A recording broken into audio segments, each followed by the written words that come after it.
నేను రిక్కీని స్కూల్లో వదిలిపెట్టి వచ్చేటప్పుడు, వాడు నన్ను చూసే చూపు ఉంటుంది చూడండి, నా మనసంతా ఏదోలా అయిపోతుంది.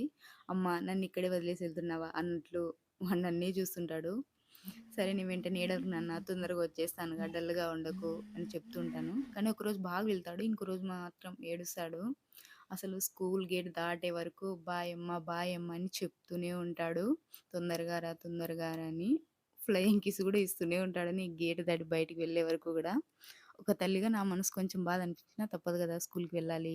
అలవాటయ్యే వరకు వాడికి, నాకిద్దరికీ బాధ తప్పదనుకోని వెళ్తుంటాను. నాకు తెలిసి ఈ ఫీలింగ్ ప్రతి అమ్మకి కూడా అనుభవమే ఉంటుంది.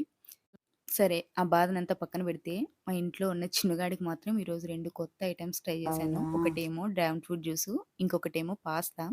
ఈ డ్రాగన్ ఫ్రూట్స్ అయితే వారం రోజుల నుంచి ఫ్రిడ్జ్‌లో అలానే ఉన్నాయి. వాళ్ళు తినలేదు. సరే జ్యూస్ అయినా చేద్దాం తింటారేమో అని చేశాను. అది కూడా నేను డౌట్‌తోనే చేశాను వీళ్ళు తాగరనేసి. నేననుకున్నట్లే అసలు చిన్నుకు నచ్చలేదు. వాడు తాగలేదసలు. పాస్తా మాత్రం తిన్నాడు. బావుందమ్మా అన్నాడు. సూపరుందా? హమ్మయ్య! సరే. ఇదైనా నచ్చిందిలే అనుకున్నాను. సరే మీకైతే ఈ వీడియో నచ్చినట్లయితే లైక్ చేయండి. థాంక్